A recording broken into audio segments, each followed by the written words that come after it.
నమస్తే, welcome to reality check. ప్రస్తుతం మనతో పాటు ఉన్నారు ప్రముఖ పొలిటికల్ అనలిస్ట్ పురుషోత్తం రెడ్డి గారు. నమస్తే అండి. నమస్తే స్వామి గారు. పురుషోత్తం గారు, రైట్, ఇప్పుడు ప్రస్తుతం ఏపీ రాజకీయాలు చూస్తుంటుంటే అనేక సందేహాలు ప్రజల ముందు ఉన్నాయండి. ఓకే, ఇప్పటి వరకు మనం చాలా సందర్భాలలో మాట్లాడాము, మీడియాలో చాలా మంది మాట్లాడుతున్నారు. పవన్ కళ్యాణ్ గారి ఢిల్లీ టూర్ని ఎలా చూడాలి, ఏంటి, ఇలా రకరకాలుగా ఉన్నాయి. బట్ మనం ఇంకొక వేలో ఒకసారి మనం చూద్దాం. సాధారణంగా ఇప్పటి వరకు కూడా ఏ రాష్ట్రానికి చెందిన ముఖ్యమంత్రి ఢిల్లీ వెళ్ళినా సరే ఆయనతో పాటు ఉప ముఖ్యమంత్రి కావచ్చు, లేకపోతే ఏదైనా టాపిక్ గురించి మాట్లాడేటప్పుడు సంబంధిత మంత్రులతో కలిసి ఢిల్లీ టూర్ వెళ్ళడం, ఆయా శాఖలకు సంబంధించిన మంత్రులతో అక్కడ భేటీ అవ్వడం సర్వసాధారణంగా మనం చూస్తూ ఉన్నాం. బట్ ఇక్కడ చంద్రబాబు నాయుడు గారు రాష్ట్రంలోనే ఉండిపోయారు, పవన్ కళ్యాణ్ గారు ఒక్కరే ఢిల్లీ వెళ్లారు, అది కూడా ఉప ముఖ్యమంత్రి స్థానంలో అన్నట్టుగా కూడా మనం చూస్తున్న నేపథ్యంలో ఫస్ట్ ఆఫ్ ఆల్ ఎలా చూడాలంటారు? అంటే పవన్ కళ్యాణ్ గారు ఒక రాజకీయ పార్టీకి సంబంధించినటువంటి అధ్యక్షుడు. తెలుగుదేశం, బీజేపీ మూడు పార్టీల కూటమి కాబట్టి కూటమిలో వైరుధ్యాలు ఉండడం సహజం. ఆ వైరుధ్యాలు ఉన్నప్పుడు సహజంగా జాగ్రత్తలు తీసుకోకపోతే, ఇండిపెండెంట్ ని కాపాడుకోకపోతే ఆ పార్టీ తదుపరి ఎన్నికల్లో మనుగడ ప్రమాదకరం. ఎన్నికల సమయంలో కుదురుకున్న పొత్తులు ఎన్నికల్లో మంచి ఫలితాన్ని ఇస్తాయి. ఎందుకంటే ఒకరు ఓట్లు ఒకరు ట్రాన్స్ఫర్ అవుతాయి కాబట్టి ఇద్దరికి ఉభయతారకంగా ఉంటుంది. కానీ తర్వాత అధికారంలోకి వచ్చిన తర్వాత కాలం గడిచేసరికి ప్రభుత్వం మీద వ్యతిరేకత వస్తుంది, ప్రభుత్వం మీద అనుకూలత వస్తుంది. ఈ టైంలో లీడ్ చేసే పార్టీ అనుకూల అంశాలన్నీ వాళ్ళ ఖాతాలో పడిపోతాయి, ఏదైతే లీడ్ చేస్తాయి నెంబర్ 1 పార్టీగా ఉండేది. కానీ వ్యతిరేకత ఉన్నాయి అవందరే సమంగా వస్తాయి, మద్దతు ఇచ్చే వాళ్ళకి అందరికీ వస్తుంటాయి. ఇది సహజమైన రాజకీయ పరిణామం. దీని నుంచి పవన్ కళ్యాణ్ గారు ఒక జూనియర్ పార్ట్నరే కదా తెలుగుదేశం పార్టీకి. ఆయన పోటీ చేసింది 21. కాబట్టి సహజంగా ఆయన ఇండిపెండెంట్ ని కాపాడుకోకపోతే జనసేన మనుగడ ప్రమాదకరం. వచ్చే ఎన్నికల్లో, మొన్న ఎన్నికల్లో ఏమైంది, జగన్ వ్యతిరేకించడం చాలు. ఎందుకంటే జగన్మోహన్ రెడ్డి గారు పవర్ లో ఉన్నారు కాబట్టి మీకైనా నాకైనా అందరికీ జగన్ ఎందుకు కలిశారు మీరు ఇద్దరు అంటే మేము జగన్ వ్యతిరేకం కలిసామని అంటారు. కానీ 29లో ఆ సిద్ధాంతం కుదరదు. 29లో జగన్ వ్యతిరేకం కలిసినామంటే ఒప్పుకోరు. మీ సంగతి ఏంటో చెప్పంటారు, పవర్ లో ఉంటారు. కాబట్టి ఈ మార్పు జరగబోతోంది. కాబట్టి తన ఇండిపెండెంట్ కాపాడుకోవాలంటే ఈ ప్రభుత్వంలో జరిగే సాధారణ విషయాలు తనకు సంబంధం లేనట్టుగా ప్రవర్తిస్తున్నాడు. డైరెక్ట్ గా అనడు. పవన్ కళ్యాణ్ గారి వ్యవహార శైలి, ఇప్పుడు ఉదాహరణకు ఉప ముఖ్యమంత్రి ప్రధానమంత్రిని కలిసినాడు. నేను పలానా పోర్టుల గురించి మాట్లాడాను, ప్రత్యేక హోదా గురించి మాట్లాడాను, విశాఖ స్టీల్ గురించి మాట్లాడాను, ప్రధానమంత్రి గారు స్వానుకూలంగా స్పందిస్తున్నారు, ఆల్రెడీ మా ముఖ్యమంత్రి కూడా ఒకసారి కలుస్తున్నారు, నేను కూడా చెప్పినాను. ఇవి చెప్తే ఆ ఖాతాలో పడిపోతుంది. అవి ఏవి చెప్పకుండా గుమ్మనంగా బయటకు వచ్చేస్తున్నాడు.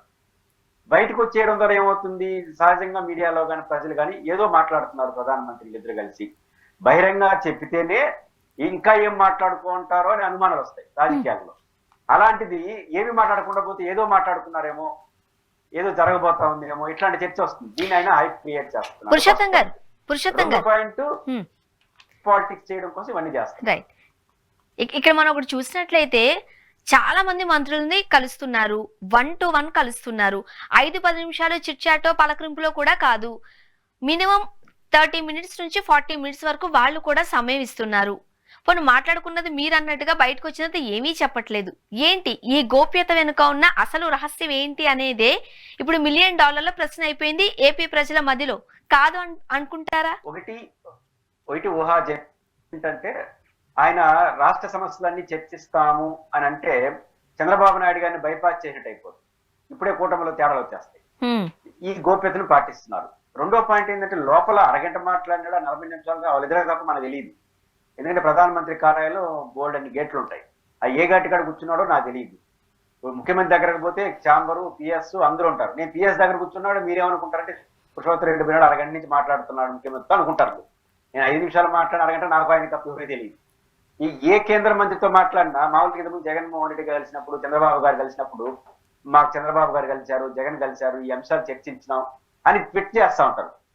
పవన్ కళ్యాణ్ గారి ఆ ట్విట్టర్లో ఏం కనపట్ల, అంటే ఏమి చర్చించలేదా అనే ఒక అనుమానం వస్తుంది. రెండో పాయింట్ నేను బలంగా నమ్ముతుంది ఏంటంటే, రాజ్యసభ సీట్లు 3 ఇప్పుడు జరగబోతున్నాయి కదా, ఈ 3లో మనం కూడా ఒక వాటా తీసుకున్నాము అని ఏమైనా చర్చించుతున్నారా అనే ఒక చిన్న అనుమానం.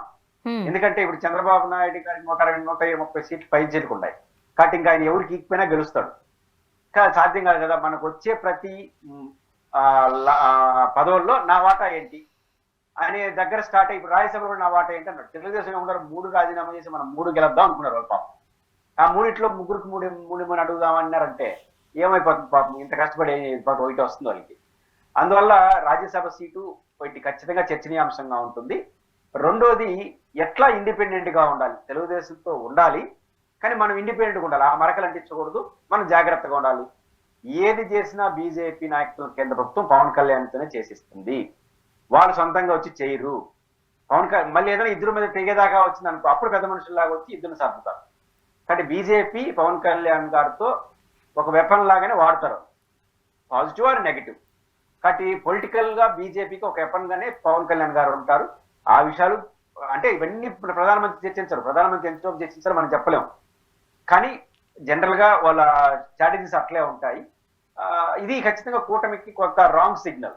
పవన్ కళ్యాణ్ గారు చంద్రబాబు గారితో వెళితే రైట్ సిగ్నల్, కానీ చంద్రబాబు గారితో పోకుండా ఒంటరిగా వెళ్తే ఒక రకంగా ఇదేదో జరగతా ఉంది, జరిగినా జరగకపోయినా జరుగుతా ఉంది అనే రాంగ్ సిగ్నల్ వెళ్ళడానికి మాత్రం ఇట్లాంటి పర్యటనలు ఉపయోగపడతాయి.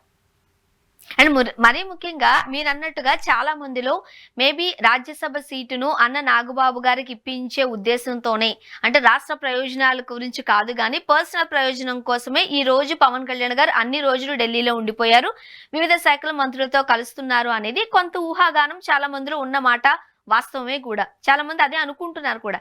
కానీ నాగబాబు గారు స్పందన చూసారా సోషల్ మీడియాలో, నా నాయకుడు నిస్వార్థం లేని నాయకుడు కాబట్టి మాకు ఎలాంటి పదవులు మేమైతే ఆశించడం లేదు, ఆయన వెంటే నేనున్నాను, నేను అడుగులు వేస్తున్నాను అంటూ కూడా ఆయన సోషల్ మీడియాలో పోస్ట్ చేశారు.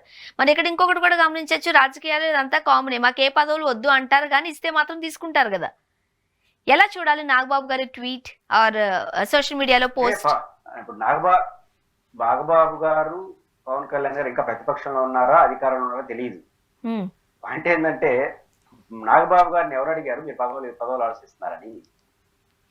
ఆయన ఢిల్లీకి వెళ్ళాడు కాబట్టి 3 రాజ్యసభ సీట్ ఖాళీ అవుతాయి కాబట్టి రాజ్యసభ సీట్ ఏమన్నా మన వాటా ఏంటి అడుగుండొచ్చు. ఇది సహజంగా తప్పే ఉంది, బీజేపీ ఇద్దరు కలిసి అడగదామని అనుకుండొచ్చు. 2 సహజంగా ఈరోజు జనసేనలో కానీ ఏ పార్టీలో అయినా ఒక హార్డ్ కోర్ వాళ్ళకే ఇస్తారు రాజ్యసభ సీట్. అప్పుడు టీటీడీ చైర్మన్ కూడా నాగబాబు గారికి ఇస్తారేమో అన్న ప్రచారం జరిగింది. నాగబాబు గారు ఆ పార్టీలో యాక్టివ్ కదా, ఆయన ఇన్యాక్టివ్ కాదు కదా. ఆయన ఏమన్నా వాళ్ళ అన్నయ్య మాత్రమే కాదు, పార్టీలో కూడా యాక్టివ్ ఉన్నాడు, ఆయన కాంట్రిబ్యూషన్ ఆయన చేసినాడు. కాబట్టి రాజ్యసభ సీటు ఆయన చర్చ వస్తే పార్టీ నిర్ణయిస్తుందని చెప్పవచ్చు.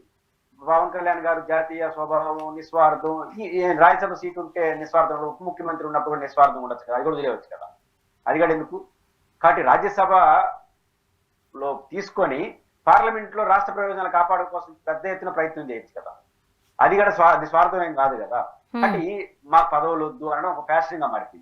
కానీ పదవులు వద్దు అనేది ఏముంది, పదవి అనేది ఒక బాధ్యత.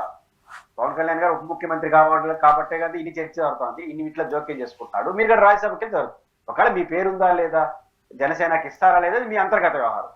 రెండోది ఎవరు రాజ్యసభ కోసం నాగబాబు గారు ఏదో చేసేస్తున్నాడు అని ఎవరు ప్రతిపక్షాలు ఏమనట్లేదే. కాబట్టి ఆయన ఎందుకు ఉలిక్కి పడుతున్నాడో తెలియదు. కాబట్టి ఉలిక్కి పడుతున్నాడంటే చర్చల్లో ఉందని అర్థం అనుకోవచ్చు.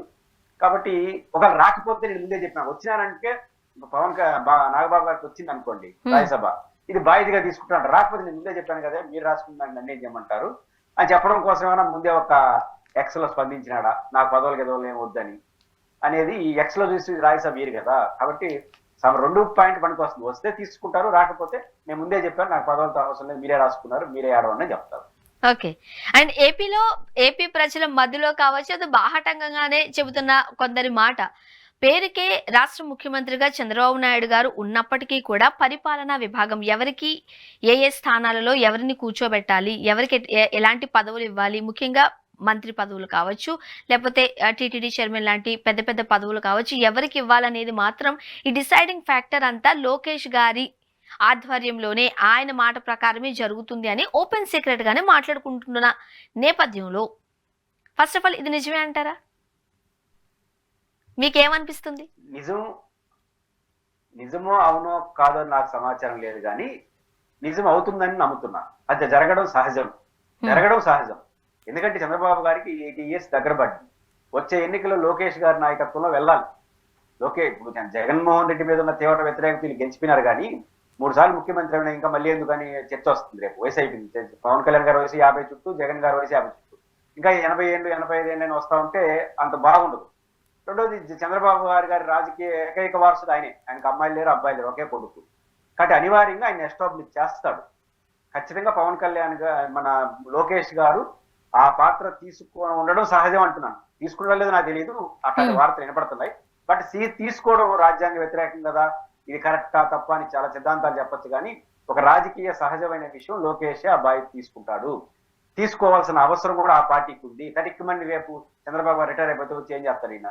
పైపించి ఒక పక్క జగన్ ఒక వెపన్, పవర్ఫుల్ లీడర్ యంగ్, ఇంకో పక్క పవన్ కళ్యాణ్ పవర్ఫుల్ వెపన్, మూడో పేరు ఇంకొక పవర్ఫుల్ వెపన్ గా లోకేష్ తయారు కావాలంటే అధికారం మీద ఆయన పార్టీ ప్రతిపక్షంలో ఉన్నప్పుడు పార్టీ మీద పెత్తనం చేస్తారు. అధికారంలో వచ్చినప్పుడు అధికారాన్ని ఆయనకి ఇస్తే కదా అందరూ ఆయన చుట్టూ చేరతారు. ఇప్పుడు అధికారంలో ఉన్న ప్రతిపక్షంలో ఉన్నప్పుడు పోరాడితే ఆయన చుట్టూ చేరతారు. అధికారంలో ఉన్నప్పుడు పవర్ ఎవరి చేతిలో ఉంటే వాళ్ళు చుట్టూ తిరుగుతారు. ఇంకా చంద్రబాబు చుట్టూ తిరుగుకుంటూ లోకేష్ ని పక్కన పెట్టేస్తే ఆయన ఎప్పుడే ఎదగాలి. అటు ఖచ్చితంగా నైతికమా అనైతికమా రాజ్యాంగం అవన్నీ పక్కన పెడితే రాజకీయంగా లోకేష్ గారి చేతిలో పార్టీ అదేవిధంగా ప్రభుత్వం ఉండడం అనేది ఒక సహజమైన పరిణామం. దాన్ని ఆయన ఎఫెక్టివ్ గా చేసుకుంటాడా లేదని చూడాలి. బహుశా లోకేష్ గారు బయటికి ఎక్స్పోజ్ అవుతున్నట్టుగా కాకుండా ఇంటర్నల్ గా ఎఫెక్టివ్ గా ఉంటాడని నేను ఎప్పుడు మాట్లాడలే. ఆయనతో బయటికి కొంచెం మాటలు తీరు ఎక్స్పోజర్ లో కొంచెం నెగిటివ్ ఎక్స్పోజ్ వచ్చింది, అంత ఎఫెక్టివ్ గా ఉండడు అనేది మాటల్లో అంత స్టఫ్ ఉండదు అనిపిస్తారు. కానీ యాజ్ ఏ పర్సనల్ లోకేష్ బాగా స్టఫ్ ఉన్నాడు, అందరితో బాగా మాట్లాడతాడు, అడ్మినిస్ట్రేషన్ బాగా చేస్తాడు. అడ్మినిస్ట్రేషన్ అంటే ప్రభుత్వం కాదు, అందరితో మాట్లాడుకోవడం డీలింగ్స్ అవన్నీ బాగుంటాయి, లోకేష్ గారు పర్ఫెక్ట్ గా చేస్తాడు అని అంటున్నారు. నాకు కరెక్ట్ తెలియదు, అది చేయాలి కూడా. చేసి పబ్లిక్ ఫిగర్ గా అయితే రేపు ఆల్టర్నేటివ్ లీడర్ అవుతారు. కానీ లోకేష్ చేతుల్లో ఉండడం పైపించి లోకేష్ చంద్రబాబు కన్నా పవన్ కళ్యాణ్ కన్నా కొన్ని విషయాలు చాలా దూరదృష్టితో మాట్లాడుతున్నాడు. మీకు గుర్తుంటే పవన్ కళ్యాణ్ గారు పవర్ షేరింగ్ అన్నారు ఎలక్షన్ ముందు, గుర్తుందా మీకు? ఆయన 2 ఏళ్ళు ముఖ్యమంత్రి, ఈయన 2 ఏళ్ళు ముఖ్యమంత్రి. ఇది పెద్ద నడిచింది. నడిచినప్పుడు గందరగోళ తెలుగుదేశం పార్టీలో ఏమైపోతుంది, దానికి పర్ఫెక్ట్ ఆన్సర్ చేసింది లోకేష్. చంద్రబాబు గారు చేయలేకపోయాడు. ఆయన అనుభవం ఆయన అనుభవం మంచిలా ఆయన నవ్వుతూ పోయినాడు. లోకేష్ క్వశ్చనే లేదు, చంద్రబాబు నాయుడే ముఖ్యమంత్రి, దీని గురించి చర్చే లేదు. పవన్ కళ్యాణ్ గారు ఉప ముఖ్యమంత్రి ఇవ్వలేదో మళ్ళీ చర్చిస్తామన్నాడు. అది కొంత నెగిటివ్ వెళ్ళిన జనసేనలకి తెలుగుదేశం పార్టీ కాన్ఫిడెన్స్ ఇచ్చింది. ఇప్పుడు చంద్రబాబు కాకుండా ఇంకొకరు ముఖ్యమంత్రి చర్చ వస్తే ఆ పార్టీ బతుందా? అవును. కాబట్టి ఆ రకంగా లోకేష్ మంచి చేసింది. ఇప్పుడు కూడా చూడండి, అమ్మఒడి పథకం వచ్చే సంవత్సరం పరిశీలిస్తామన్నాడు, దాంతో ఆగిపోయింది ఆ చర్చ. లేకపోతే రేపిస్తారా ఎల్లుండి ఇస్తారా రోజు న్యూసెన్స్ ఉంటే చర్చ ప్రభుత్వానికి నష్టం కదా. కొన్ని విషయాల్లో లోకేష్ చాలా పర్ఫెక్ట్ గా వ్యవహరిస్తున్నాడు. ఖచ్చితంగా ఆయన ఆ పార్టీలో ఆల్టర్నేటివ్ లీడర్, ఏకైక వారసుడు చంద్రబాబు నాయుడు కాబట్టి ఆయన చేతిలో అధికారం ఉండడం సహజమైన పరిణామంగా నేను చూస్తాను. అండ్ అదే ఈ సంకేతాల్లో మనం కంపేర్ చేసినట్లయితే పవన్ కళ్యాణ్ గారు తను ఏదన్నా మాట్లాడాలనుకున్నప్పుడు చాలా అగ్రెసివ్ గా తన హావభావాలు కావచ్చు, తన మాటల ధాటి కావచ్చు, సో అగ్రెసివ్ గా వెళుతున్నట్టు మనం చూస్తున్నాం. బట్ లోకేష్ గారు చాలా కూల్ గా కామ్ గా మనకు తెలుసు, ఆయన మాట కూడా కాస్త ఆగి మాట్లాడినా సరే తను ఏం చెప్పాలనుకుంటున్నారు అన్నది సూటిగా చెబుతున్నారు. అది బిహైండ్ ద కెమెరానా లేకపోతే ఎట్లా చెప్పారో అన్నది మీరు అన్నట్టుగా కూడా. సో ఈ సంకేతాలు అందే టీటీడీ చైర్మన్ పదవి కోసం నాగబాబు గారికి ఇవ్వాలి అని అప్పట్లో చాలా పట్టుపట్టినప్పటికీ ఇదే మొండి వైఖరితో లోకేష్ గారు ఉండి ఎట్టి పరిస్థితుల్లోనూ ఇచ్చేది లేదు అని ఖరాఖండిగా చెప్పారు. ఇవన్నీ మనకి వినపడుతున్న మాటలు. కాబట్టి ఇప్పుడు అటు నుంచి కేంద్రం వెళ్ళి ఢిల్లీ వెళ్ళి అక్కడ కూర్చుని రాజ్యసభ సీటు తెచ్చుకునే ప్రయత్నాలలో పవన్ కళ్యాణ్ గారు తల మునకలై ఉన్నారు, చాలా గట్టి పట్టుదలతో ఉన్నారు అనేది కూడా ఒక వెర్షన్ ఉంది. ఏమంటారు? అంటే ఇక్కడ 2 అంశాలు ఉన్నాయి. టీటీడీ చైర్మన్ జనసేనకి ఈకపోవడం చాలా రాజకీయంగా కరెక్ట్. ఎందుకంటే జనసేన ఎమ్మెల్యే తిరుపతిలో ఉన్నాడు. ఇక టీటీడీ చైర్మన్ కూడా జనసేనకి తెలుగుదేశంలో ఏం కావాలి. పైపించి రాష్ట్రంలో అత్యంత పట్టున్న నియోజకవర్గం, పలువురు బహుముఖ నాయకత్వం తిరుపతిలో తెలుగుదేశం కన్నది. రామారావు గారు ఇక్కడ ఎమ్మెల్యే గెలిచినాడు, అది మనం మర్చిపోవద్దు. కాబట్టి అలాంటి నియోజకవర్గంలో ఎమ్మెల్యేలు వదులుకున్నారు. మళ్ళీ ఇంక నేను టీటీడీ చైర్మన్ కూడా వదిలేస్తే ఇంకా వాళ్ళ దుకాణం మూసుకోవాల్సింది తెలుగుదేశం. కాబట్టి జనసేన సీటుకి పోవడం తప్పటలేదు. ఇక్కడ భవిష్యత్తులో ఏం జరుగుతుందంటే మీరు అడిగిన ప్రశ్నలో భాగంగా పవన్ కళ్యాణ్కి లోకేష్ మధ్య అసలు వైరం స్టార్ట్ అవుతుంది. ఆల్రెడీ స్టార్ట్ అయి ఉంటుందేమో. అంటే అది శత్రుత్వం కాదు, సహజం. ఎందుకంటే ఆల్టర్నేటివ్ లీడర్షిప్. ఇప్పుడు పవన్ కళ్యాణ్ గారికి ఒక ఇబ్బంది ఉంది. చంద్రబాబు నాయుడు దగ్గర ఉప ముఖ్యమంత్రి పనిచేయడం చాలా సులభం. ఎందుకంటే 15 సంవత్సరాల ముఖ్యమంత్రి, 15 సంవత్సరాల ప్రతిపక్ష నాయకుడు, ఒక జాతీయ స్థాయి నాయకత్వం ఉన్న వ్యక్తి, ఆయన అనుభవం ఇవన్నీ మాట్లాడేస్తాడు. రేపు వాళ్ళ ఆల్టర్నేటివ్ లోకేష్ ముందు తీసుకొస్తే అప్పుడు పవన్ కళ్యాణ్ ఏడ పని చేయాలి? అప్పుడు ఉప ముఖ్యమంత్రికి ఉండలేడు. ఎందుకంటే ఆయన కన్నా చిన్నోడు, వయసులో చిన్నోడు. భవిష్యత్తులో ఇది ఒక సమస్యగా మారుతుంది. తెలుగుదేశం పార్టీ ఏమో చంద్రబాబు నాయుడు గారు ఈ 5 ఏళ్ల కాలంలో లోకేష్ ప్రయోగం చేద్దామా అని అనుకున్నట్టుగా నేను విన్నాను. నాకు రైట్ సమాచారం లేదు, అది సహజం కూడా. ఆయన చేస్తే ఈయన ఏం కావాలి? ఖచ్చితంగా విత్డ్రా కావాలి, ఎందుకంటే ఆయన దగ్గర ఉప ముఖ్యమంత్రిగా పనిచేయడం అయ్యే పని. రెండో పాయింట్ ఏంటంటే, అధికారం చంద్రబాబు గారి చేతిలో ఉన్నప్పుడు పవన్ కళ్యాణ్ గారు చంద్రబాబు గారిని అడగడం చాలా సులభం. సార్ చూడండి అనొచ్చు. లోకేష్ గారిని ఏమని అనాలి? పవర్ సెంటర్స్ గా ఆయన మారినప్పుడు ఇట్లాంటి అడిగినప్పుడు ఆయన అడగాలంటే అందువల్ల నేను బయట వచ్చి మాట్లాడుతున్నాను. కాబట్టి లోకేష్ యొక్క వయస్సు, లోకేష్ గారి యొక్క భవిష్యత్తు అడుగులు పవన్ కళ్యాణ్ కొంత ఇరిటేట్ తెప్పిస్తా ఉంటుంది. అది ఇదే వాళ్ళ మధ్య ఉన్న వైరం కాదు, అది సహజం రాజకీయాల్లో. దీన్ని ఎట్టా టాక్టికల్ గా పరిష్కరించుకోబోతారు? ఎక్కడెక్కడోసారి బరస్ట్ అవుతుందా? స్మూత్ గా నడిచిపోతుందా? స్మూత్ నడవాలంటే ఇంకా 5 ఏళ్ళు చంద్రబాబు గారు ముఖ్యమంత్రి కూడా. మధ్యలో ఏదైనా తేడా వచ్చిందంటే ఖచ్చితంగా లోకేష్ ముందుకు వస్తాడు. లోకేష్ ముందుకు వస్తే ఈయనకి ఇబ్బంది అవుతుంది. ఈ క్లాష్ అనేది భవిష్యత్తులో ఇంకొంచెం పెరిగే అవకాశం అయితే కనిపిస్తుంది. సో ముందు ముందు రాజకీయాలలో సరికొత్తగా మారబోయే అవకాశాలు కూడా కనిపిస్తున్నాయి, ఇప్పటి నుంచి ఉన్న స్టెప్స్ మనం చూస్తూ ఉండుంటే. రైట్, అనివార్యంగా మారాలి. లోకేష్ అనే వ్యక్తి ఎంట్రీ పాలిటిక్స్ అనేది డిస్టర్బ్ తోనే స్టార్ట్ అవుతుంది. ఇప్పుడు జగన్మోహన్ రెడ్డి గారి ఎంట్రీ పాలిటిక్స్ అంతా డిస్టర్బెన్సే కదా. కాంగ్రెస్ లో డిస్టర్బెన్స్, తెలుగుదేశంలో డిస్టర్బెన్స్, గందరగోళం, రాష్ట్రంలో డిస్టర్బెన్స్. ఎందుకంటే కొత్త నాయకుడు ఒక ఎంట్రీ అయినప్పుడు వీటందరికి సమస్య కదా. ఇప్పుడు జగన్ అనే వ్యక్తి ఎంట్రీ రాజకీయాల్లో కాంగ్రెస్ కి సమస్య అయిపోయింది, తెలుగుదేశం అందరూ సమస్యలు అయిపోయినాయి. అంటే నా దగ్గర ఉన్నట్టు చేతిలో ఆకుని ఆయన లాక్కునేస్తున్నాను. ఇప్పుడు లోకేష్ అని చంద్రబాబు ఉంటే ఓకే, జగన్ ఉంటే ఓకే. మూడో వ్యక్తిగా లోకేష్ వచ్చాడు అనుకోండి నెంబర్ 1 ప్లేస్ లోకి పార్టీలో, అప్పుడు ఆయనతో ఉన్న వాళ్ళు పక్కన వాళ్ళందరూ, తెలుగుదేశంలో సీనియర్లు అందరూ కొంచెం డిస్టర్బెన్స్ లో ఉన్నారని వింటున్నాం కదా. లోకేష్ టీం అనేది ఏర్పడుతుంది. లోకేష్ టీం ఏర్పడినప్పుడు సీనియర్లు ఇంత అంత అమికూలు ఉంటారు. ఈయన కూడా వాళ్ళ కష్టం అన్నారు నాయన లేకపోతే అంకులు అనాలి. అదే కొత్త వాళ్ళు అయితే ఏరా వారని పేరు పెట్టి పిలుచుకోవచ్చు. కాబట్టి ఈ లోకేష్ అని ఎంట్రీ అనేది విదిన్ ద పార్టీలో క్రైసిస్ కి దారి తీస్తుంది. పవన్ కళ్యాణ్ తో డిస్టర్బెన్స్ వస్తుంది. ఇది సహజం, లోకేష్ తప్పు కాదు, ఎంట్రీ ప్రాబ్లం. ఒక్కసారి ఎంట్రీ పట్టు సాధించాడంటే మీరు అందరూ సైలెంట్ అయిపోతారు. రైట్.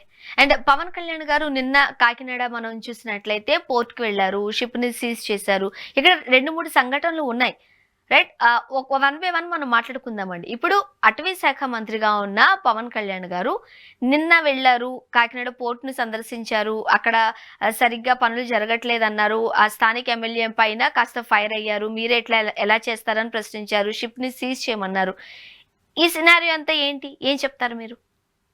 పవన్ కళ్యాణ్ గారు నాకు అర్థం ఏంటంటే ఆయన పౌర సరఫరా శాఖ మంత్రి, వాళ్ళ పార్టీకి సంబంధించిన మనోహర్ గారు. అయితే ఉప ముఖ్యమంత్రిగా ఉన్నవారు అన్ని శాఖల్లో కూడా జోక్యం చేసుకోవచ్చు ప్రోటోకాల్ ప్రకారం. కానీ మిత్రపక్షాల మీద కుదరదు. ఉప ముఖ్యమంత్రి జనరల్ గా ఇలా ఉప ముఖ్యమంత్రితో పాటు కొన్ని శాఖలు ఇచ్చారు, అంటే ఆ శాఖలకే పరిమితంగా అని చెప్పడం ఇండైరెక్ట్ గా. ప్రోటోకాల్ అంతా వర్తిస్తుంది, కానీ కొన్ని శాఖలు స్పెసిఫిక్ గా ఇచ్చారంటే అర్థం మీరు ఉప ముఖ్యమంత్రి ప్రోటోకాల్ మాత్రమే, ఆ శాఖల వరకే మీరు పరిమితం అని దాని అర్థం.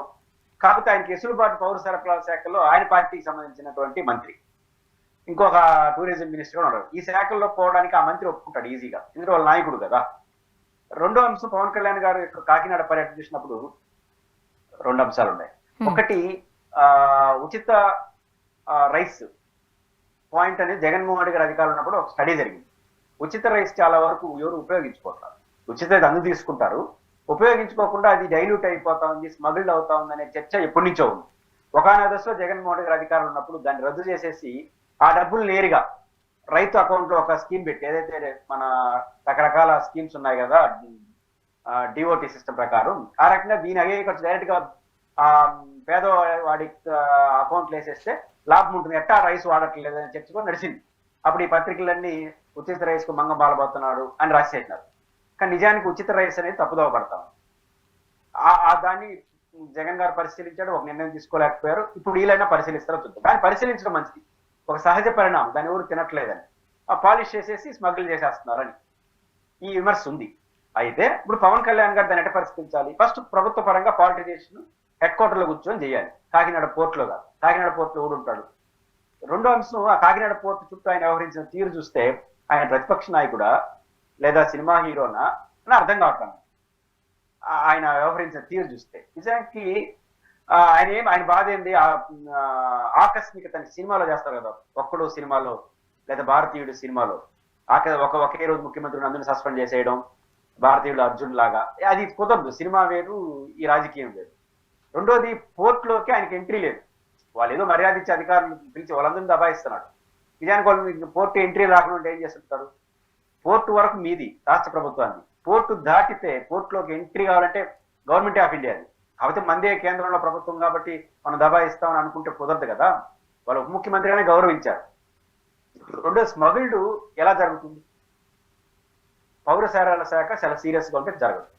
చేయండి, మనమే కదా మంత్రి, మనోడే కదా మంత్రి. ఇక్కడ స్మగుల్డ్ కానీ కూడా చూసుకోండి, పాలసీ డెసిషన్ లో మార్పులు చేసుకోండి. స్మగుల్ అంటే ఎక్కడ స్మగుల్ చేసే ప్రాంతం పోర్టులకు వెళ్తే ఎట్లా? ఇప్పుడు ఉదాహరణ తిరుపతిలో నుంచి ఎక్కడికి వెళ్ళాలి? ఇప్పుడు తిరుపతి కాకినాడ నుంచి సప్లై చేస్తాం అనుకుందాం పోర్టు ద్వారా. గోదావరి జిల్లాలు, విశాఖపట్నం, ఆ చుట్టుపక్కల జిల్లాలంతా కలిసి అక్రమంగా సేకరించిన దాన్ని పోర్టులో తరలిస్తాం అనుకుందాం లారీల ద్వారా. అసలు జిల్లాల బాటలు చెక్ పోస్ట్ ఆపే వచ్చి కదా అంటున్నాం.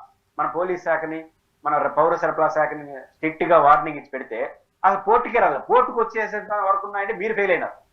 నా పాయింట్ ఏంటంటే, పోర్టులోకి మీరు వెళ్ళడం అంటే మీ వైఫల్యాన్ని అంగీకరిస్తున్నారు, మీ ఇనఫ్షియని ఒప్పుకిస్తున్నారు. పోర్టులో వరకు వచ్చేసిందంటే బియ్యము, ఆయన ఏంది ఆ సిప్ లో ఏదో ఉన్నట్టుగా ఆయన అనుకుంటున్నాడు. మనం ఏదో కలెక్టర్ తనిఖీలో దొరికిందనేసి నాకు చూపించండి దాంట్లో ఉండాలి అన్నట్టు ఇండైరెక్ట్ నేను చూపించలేదని బెదిరించాడు. నా పాయింట్ ఏంటంటే, పోర్టు వరకు వచ్చిందంటే పోర్టు అధికారుల నిర్లక్ష్యం కాదు, ఫస్ట్ మీ నిర్లక్ష్యం. మీ అంటే గవర్నమెంట్ ఆఫ్ ఆంధ్రప్రదేశ్ ఫెయిల్యూర్. ఎందుకంటే వివిధ ప్రాంతాల నుంచి సేకరించి లారీల్లో తరలించి పోర్టు వరకు వచ్చినాయంటే ఎవడు ఫెయిల్యూర్? అది పోర్టు ఫెయిల్యూరా? మీరు ఫెయిల్యూర్. ఆడ వరకు రాకుండా ఎందుకు ఆపలేకపోయినారు? ఆడ ఆపేసి పోర్టుకే రావు కదా. మళ్ళీ పోర్టుకి వెళ్ళినారు. పోర్టుకి వెళ్ళిన తర్వాత నన్ను పంపించమంటే పంపించాల్సిన రూల్ లేదు, ప్రోటోకాల్ లేదు.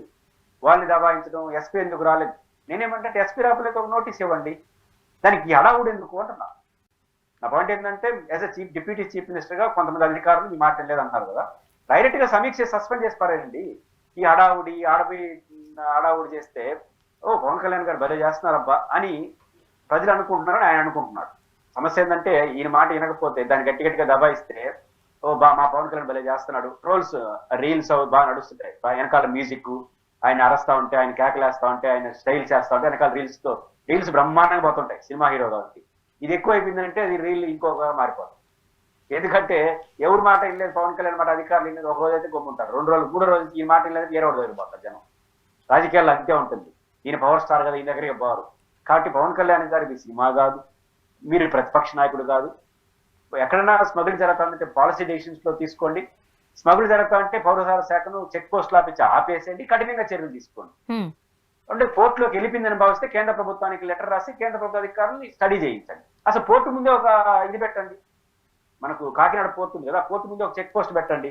ఆంధ్రప్రదేశ్ బార్డర్లో వచ్చిన వెహికల్ సప్లై చేసి స్టడీ చేసి పంపించవచ్చు కదా. పోర్టులోకి ఎట్టబడితే రావు కదా. కాబట్టి ఎందుకో పవన్ కళ్యాణ్ గారు తన వైఫల్యాన్ని లేకపోతే ఎవరి మీద అసహనాన్ని చూపిస్తున్నాడా అనేది చూడాలి. ఎస్, ఆ పాయింట్ దగ్గర మనం ఒకసారి ఆగుదామండి. ఎవరి మీద అసహనాన్ని కనబరుస్తున్నారా? సో ఇంతకు ముందు ద్వారంపూడి చంద్రశేఖర్ రెడ్డి గారికి సంబంధించి ఖచ్చితంగా మనం చూసాం, అప్పుడు మాట్లాడిన మాటలు టార్గెటెడ్ గా ఖచ్చితంగా మిమ్మల్ని జైలుకి పంపిస్తామని మాట్లాడిన నేపథ్యంలో ఎక్కడో వాటిని కదపడానికి ఇప్పటి నుంచి పవన్ కళ్యాణ్ గారు తన స్కెచ్ వేస్తున్నారు, తన అడుగులు ముందుకు వేస్తున్నారు అంటూ కూడా ఇదంతా ఒక మైండ్ గేమ్ అని కూడా కొంతమంది అనుకుంటున్నారట. నిజమేనా? చూడొచ్చా మనం ఆ కోణంలో? ఒక రాజకీయ నాయకుడు మాట్లాడుతున్నాడంటే ఆ రాజకీయ నాయకుడు మాటను బట్టి ఆలోచించుకుంటే అది పొరపాటు అవుతుంది. మాట్లాడేదానికి వేరే అంశాలు పొడిపడి ఉంటాయి. ఉదాహరణకు హోంమంత్రి పైన హోంశాఖ పైన సమీక్ష బాగా ఆయన ఒక మాట్లాడినాడు, ఆడపిల్లల అపహరణ వీటికి సంబంధించి. అది మనం దానిగానే చూసినామంటే పప్పులో కాలేసిన ఏదో చెప్పుంటారు హోంమంత్రికి, అది జరుగుండదు. ఏదో ఒక విషయాన్ని లైన్లో తీసుకొస్తారు. చంద్రశేఖర్ రెడ్డి పైకి కనపడే వ్యక్తి. నాకు తెలిసి చంద్రశేఖర్ రెడ్డి కాదు, చంద్రశేఖర్ రెడ్డి నిమిషాల్లో సెటిల్ చేయొచ్చు. ఎందుకంటే ఆయన అధికారంలో లేడు, దూరం ఉంటారు ఆయన మాట. ఎక్కడికక్కడికి ఆపేసి ఆయన దోషులు నిలబెట్టదు. పైపించి చంద్రశేఖర్ రెడ్డి ఇప్పుడు చేయలేడు. చేస్తుంటే నాకు తెలియదు సమాచారం, బట్ చేస్తుంటే ఆయన అధికారంలో ఇప్పుడు చేస్తుంటారు, తప్పుడు చేస్తారు. అంత అమాయకుడు ఆయన. చేయడు. చేస్తున్నా అంటే మీ వరకు కొలుడినట్లు లెక్క. ఆయనతో అధికారం ముందు ఆయన చేస్తున్నారని ఆరోపణలు ఉంటే ఒక అర్థం ఉంది. ఇప్పుడు చేస్తున్నారంటే ఆయనతో పాటు మీరే కొల్లుడైనా అర్థం. మీరంటే అధికారంలో ఉన్నవాళ్ళు, లేకపోతే ప్రతిపక్షంలో ఉన్నవాడు అంత ఓపిక చేసేస్తాడా? అందులో పవన్ కళ్యాణ్ టార్గెట్ లో ఉండేవాడు.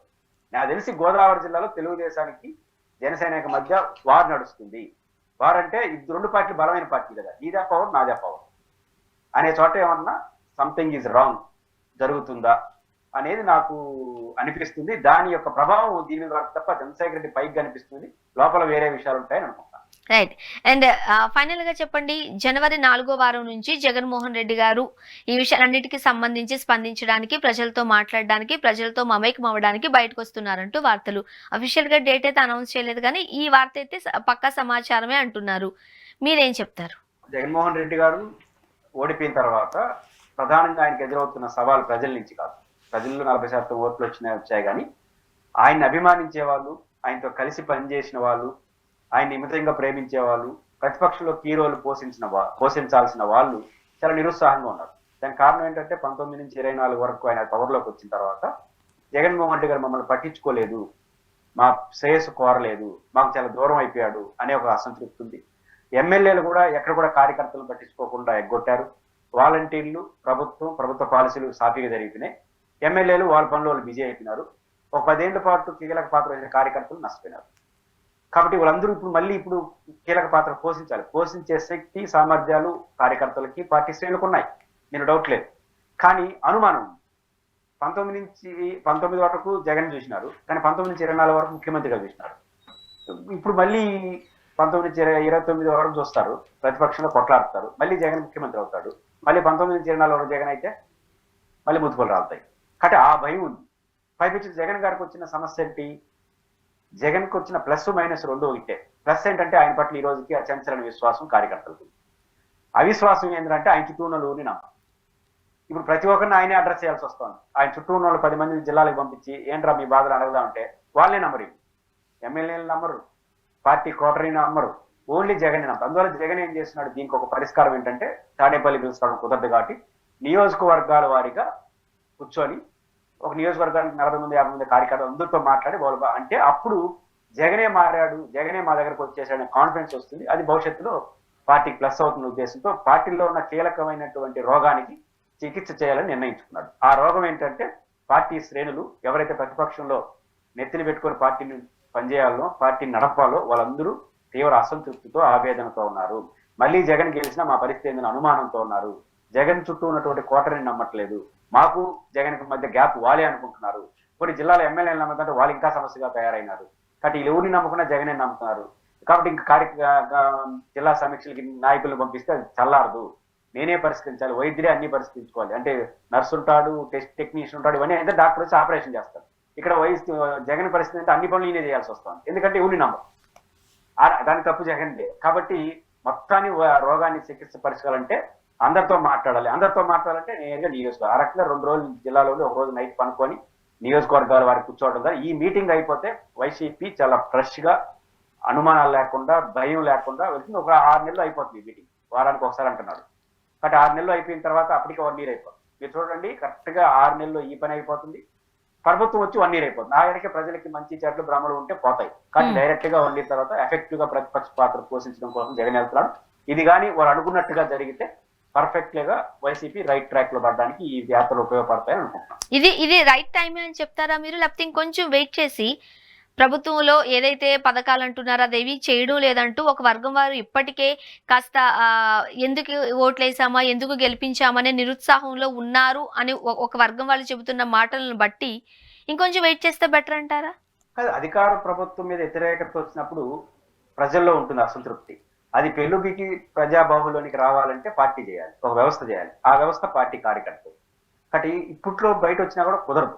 ఎందుకంటే 6 నెలలు అయింది, ఎవరైనా సరే 1 నెలలే చూద్దామంటారు ప్రజలు కూడా. కానీ ఈయన ఒక 4 మనం 26 జిల్లాలు, 26 నియోజకవర్గాలు, 25 లోక్సభ నియోజకవర్గాలు, 25 వారాలు మాత్రం ఆయన వెళ్తాడు. 25 వారాల్లో 1 ఇయర్ పూర్తి అయిపోతాయి అధికారులకు వచ్చి. అప్పుడు ప్రభుత్వం కూడా 1 ఇయర్ అయిపోయింది కాబట్టి డైరెక్ట్ ఫైట్ చేయడానికి అవకాశం ఉంది. ఇది రైట్ టైం. అప్పుడు ప్రభుత్వం మీద కూడా ఒక నిర్ధారణకు వచ్చేవచ్చు. కానీ ప్రభుత్వం మీద వచ్చిన వ్యతిరేకత అన్నింటినీ ప్రజల్లోకి వెళ్ళి తీసుకురావాలంటే పార్టీ శ్రేణులు ఏర్పడి మనకు ఉదాహరణకు 10 మందో 100 మందో 200 మంది సోషల్ మీడియాలో పెట్టారనుకుని అరెస్ట్ చేస్తారు. కానీ 1000 మంది 1,00,000 మంది వీధుల్లోకి వచ్చేసి నిలబడ్డారనుకోండి, ఎంతమంది అరెస్ట్ చేస్తారు? కాబట్టి ప్రజాబాహుల్యంలోకి పార్టీని తీసుకొచ్చి పెద్ద విషయం అదే చెప్పాడు కదా, ప్రతి కార్యకర్త, ప్రతి ఎమ్మెల్యే, ప్రతి మంత్రి సోషల్ మీడియా అకౌంట్ ఉండాల్సిందే. అందరూ ఒక్క గ్రామంలో పెట్టారంటే 1000 గ్రామాల్లో 1000 మంది 1,00,000 మంది రైల్లోకి రావాలన్నాడు. అది జరిగిపోతే ప్రభుత్వం చేసే దాడులు కూడా ఆగిపోతాయి. అందువల్ల ఆ రకంగా ఆలోచిస్తున్నట్టుగా నాకు అనిపిస్తుంది. చూద్దామండి. థ్యాంక్ యూ సో మచ్ అండి పురుషోత్తం రెడ్డి గారు. ఇది వాళ్ళ రియాలిటీ చెక్. Stay tuned.